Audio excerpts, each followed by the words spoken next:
पूरे मुल्क में नौजवान बच्चे, स्टूडेंट्स जिस तरीके से अपनी तकलीफें जग जाहिर कर रहे हैं और उसके बरक्स जो गवर्नमेंट का रिस्पांस है, दिस इज एब्सोल्यूट नॉनसेंस। और ये इंतहाई दुख की बात है कि इन लोगों ने जो लूटपाट बाकी तो थी, अब एजुकेशन में के अंदर इस तरीके से, और नीट क्या, अब रियासत जम्मू कश्मीर जो हमारी बड़ी रियासत है जिसे आज यूटी बोलते हैं, इसकी तरफ अगर आप ध्यान दें तो कितनी बार नौकरियों के बच्चों के कितने खराब हुए।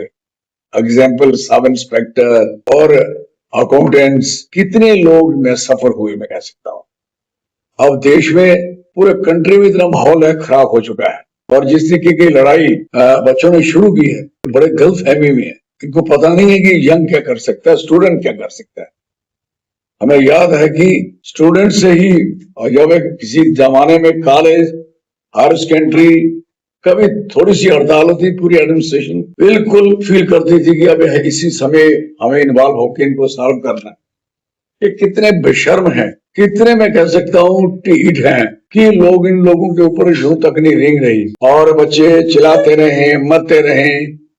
बुनियादी तौर पे जब आदमी जिस तरीके से बनता है, उसकी बनावट जैसे होती है और उसके काम भी वैसे होते हैं। ये सरकारें बनी ही इस तरीके से, चोरी चकारी से बनी है, धोखाधड़ी से बनी है, हेरा फेरी से बनी है। अब इनका काम है जितनी भी हेरा फेरी, जितनी भी बदमाशी है, जितनी भी तबाही हो सकती है अपनी कुर्सी बचाने के लिए। धर्मेंद्र प्रधान क्या चीज है भाई दी, तो इसके पीछे है कौन है? प्राइम मिनिस्टर चाहे तो ये क्या रेजिग्नेशन नहीं होते? वो इसलिए नहीं होते कि उनकी सारी अपनी सांठगांठ। आज कोई महकमा, कोई भी डिपार्टमेंट आप देखोगे तो हर डिपार्टमेंट में मोदी साहब का बड़े अच्छे तरीके से फोटो लगा होता है। हर जगह, किसी भी जगह, किसी महकमे में चले जाओ तो मुझे बताओ महकमा धर्मेंद्र प्रधान कहां से चला रहा है? ये तो लोगों ने, बच्चों ने पता नहीं किस तरीके से कहा कि धर्मेंद्र प्रधान को हटाया जाए। मैं कहता जब तक मोदी साहब नहीं हटेंगे तो किसी का कुछ नहीं बने। उन्होंने रेलवे पे उनके फोटो, टूरिज्म में उनके फोटो, हाँ जी, टॉयलेट जो है रेलवे की उसके अंदर फोटो, स्वच्छ भारत है, कूड़ा इकट्ठा है वहां फोटो। मैं कह सकता हूं कि कोई जगह है, कोई इनॉग्रेशन, कहीं भी इनॉग्रेशन होती है, उद्घाटन होता है, उसके उद्घाटन के पीछे कौन है? कोई भी इंडस्ट्रियलाइज तो प्रोग्राम चलता है, पीएसयू बिकती है, तो उसके पीछे कौन होता है? आज पहली बार है इस मुल्क में, पहली बार हुआ है कि प्राइम मिनिस्टर ने किसी मिनिस्टर को मिनिस्टर नहीं रहने दिया। और सारे मिनिस्टर जो है इस समय चोरी चुप वाला काम कर रहे हैं, वो पीछे खड़े हैं। जैसे हमारे वाला यहाँ का मिनिस्टर, जब भी स्टेट टूट गई अब ये बर्बाद हो गया, फिर ये से बेंच बजाने वाले, टेबल बजाने वाले वहां इकट्ठे हुए हैं। तो राहुल जी ने अभियान आज से नहीं, यात्रा से लेके जिस दिन से मैं कहता हूं उन्होंने अपना एक प्रोग्राम शुरू किया है सियासत का, राजनीति का, उसी दिन से उन्होंने बड़े अच्छे तरीके से अपने मुल्क की तकलीफों को प्रोजेक्ट किया है। हम ये तायद करते हैं और उम्मीद रखते हैं कि इसी तरीके से हमारा ये यूथ है उनका सहयोग कर रहा है। मैं देख रहा हूं बड़ी तादाद में स्टूडेंट्स की कन्वेंशंस, रैलीज, जलसे जुलूस, कितने तादाद में यूथ उभर के सामने राहुल जी के साथ खड़ा है। आज पढ़ा लिखा आदमी, पढ़ा लिखा बच्चा, क्वालिफाइड आदमी राहुल जी के साथ खड़े हैं। और हम उम्मीद करते हैं कि ये सारी चीजों का निपटारा होगा, और निपटारा तभी होगा जब लोगों को भी मैं कहना चाहता हूं, अगर अपने बच्चे वाकई बचाने हैं, वाकई चाहते हो कि आपके बच्चे रोजगार ले पाए, आपके बच्चे प्रोग्रेस कर पाए, आपके बच्चे तरक्की कर पाए, आपके बच्चों को कुछ मिले, पढ़ने को मिले, नौकरी मिले। ना पढ़ने के लिए ये बच्चा स्पर्श बैठा है, इसने अपनी बात नहीं करी, इसने अंदर बात करी यूनिवर्सिटी में, इसका गेट बंद हो गया। हम सुनते हो, कभी कभी सुनते थे फैक्ट्रियों में गेट बंद जी, पास बंद है जी, अंदर नहीं जा सकता। अब स्टूडेंट यूनिवर्सिटी के अंदर नहीं जा सकता, तो यूनिवर्सिटी में हो क्या रहा है? यूनिवर्सिटी के अब इंचार्ज जो बने हैं वाइस चांसलर, कहां से आए, किधर से आए, कौन है? तो ये सारे लोग, और इसके एग्जाम थे 2, 3, 4 पेपर सारे इसके बर्बाद कर दी। तो मैं इसलिए कह रहा था इससे, भाई लड़ाई है भाई, ऐसे लोगों के साथ है, उनको किसी से हमदर्दी नहीं, खासकर बच्चों हो, बुजुर्ग हो, किसी के साथ कुछ लेना देना नहीं। लेकिन लोगों को चाहिए कि इस तरीके के स्ट्रगल करें, इस तरीके से आगे बढ़े, ताकि ये लड़ाई इतनी शानदार हो जाए, इतनी बढ़िया हो जाए, इनको भागना पड़े, इनको उठना पड़े, इनको पीछे हटना पड़े।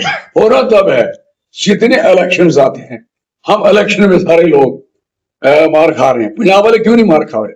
पंजाब में घुस नहीं सके जी।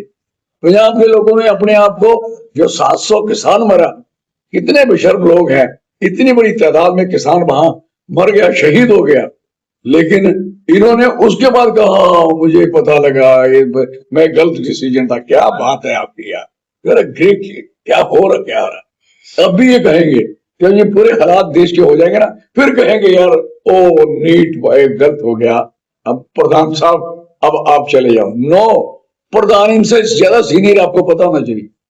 प्रधान इनसे पहले एमपी था, ये बाद में आए हैं, इसलिए प्रधान एक दो बार ज्यादा सीनियर है पार्लियामेंट में, इसलिए वो उस पर हाथ नहीं डाल रहे, क्योंकि ये खुद प्रधान है सबके। ये मैं आपको कहना चाहता हूं। तो मेरी आपसे मीडिया वालों से यही रिक्वेस्ट है कि जितनी, और वाकई हमारा कठुआ का मीडिया, मैं देखता हूं कि बड़े अच्छे तरीके से प्रोजेक्शन अपोजिशन की, सरकार की नीतियां भी जो खराब हैं, गलत हैं, सही हैं, सबको उजागर करता है।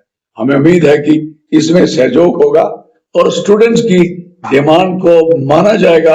और मैं बड़े दावे के साथ कह सकता हूं कि स्टूडेंट इनको बख्शेगा, स्टूडेंट इनको नहीं बख्शेगा और इनको पीछे हटना पड़ेगा और स्टूडेंट आगे आएगा।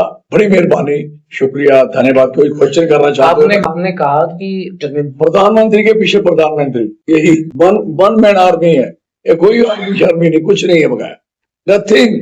आप देखो कोई यूं नहीं निकती, कोई बंदा चू नहीं कर सकता। जितने भी लोग वहां जो मंत्री लोग हैं, कभी उद्घाटन उन्होंने किया? रेल का छोटा सा वो डीआरएम ऑफिस जो मैंने सैंक्शन कराया था, इनको बाद में याद आया वो डीआरएम ऑफिस सैंक्शन पड़ा हुआ है, तो ये आए तो किसने किया? रेलवे मंत्री था ही नहीं। रेलवे मंत्री पीछे होता है, प्रधानमंत्री आगे होता है। अर्बन डेवलपमेंट मिनिस्ट्री की बात करें तो वो पीछे होता, प्रधानमंत्री साहब आगे होते हैं। युवाओं में बढ़ती बेरोजगारी को लेकर कांग्रेस का क्या कदम सुझाती है?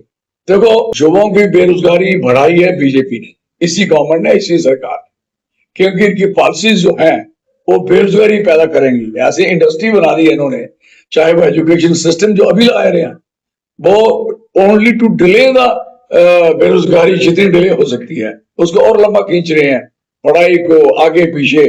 और जो टेक्नोक्रेट है, पढ़े लिखे लोग हैं, जगह खाली पड़ी है, स्कूल, कॉलेज, यूनिवर्सिटीज, आप यहां भी जाओगे, हॉस्पिटल, आप कोई एग्रीकल्चर, फ्लोरिकल्चर, हार्टिकल्चर, किसी भी पीएचई, पीडब्ल्यूडी, किसी भी डिपार्टमेंट में चले जाओ, आप देखोगे कि ये सारी उनकी चेयर सारी खाली पड़ी है। तो बेरोजगारी फिलअप नहीं करोगे, वहां कुर्सियां नहीं भरोगे, तो हाउ इट कैन पॉसिबल कि आप उम्मीद करोगे कि लोगों को रोजगार मिलेगा? क्या कांग्रेस छात्राओं की आवाज विधानसभा सांसद में उठाई? विधानसभा में 2 आ रहे आदमी हैं, लेकिन यहाँ देश में कहीं भी है वो तो उठाएंगे, पार्लियामेंट में भी उठा रहे हैं, और हमारे एलओपी लड़ रहे हैं, इससे बड़ी और अच्छी बात है। क्या पॉलिसी समझते हैं बेरोजगारी नौजवानों की? बड़ी सिंपल है, आज ये हट जाएं, ये सरकार अभी बदले तो रोजगार मिल जाएगा। जब तक ये रहेंगे, किसी को कोई कारोबार, शराब मिल सकती है, चिट्टा मिल सकता है, चोरी चकारी मिल सकती है, डाकाजानी हो सकती है, लोगों के गेट उठा के लेके लोग लेंटर डालने हैं छत पे, तो अभी दूसरे लेंटर पर ना, उस दिन से वो आप उनके सारे भीम उठा के ले जाते हैं, और लोगों के टायर, खड़ी गाड़ी है उसके 2 टायर खोल के ले जाते हैं, माल हो रहा है। मैं कहता हूं कि ऐसी बात हो, चैन स्नैचिंग्स पूरी दुनिया पर, लड़के मर गए, कठुआ की हाल देख लो, आप कठुआ में रहते हो, कठुआ देखो, 2 लड़के मर गए, कोई विशेष सोच नहीं आई कि क्यों हो रहा है ऐसा। एक और हमारा क्यों हो रहा है, एक्सीडेंट में इतनी तबाही हो गई है इसी सड़क पे, आप हिसाब लगाओगे, रोज 2, 4, 6 आदमी मरते हैं, कम से कम 5-6 हजार आदमी 2-3 साल में इसी सड़क पे मरा है। तो बचा कहां है? फिर तो पीपल उम्मीद कर सकते हैं कि हम इस सरकार से बचेंगे, या इस सरकार हमें बचा पाएगी।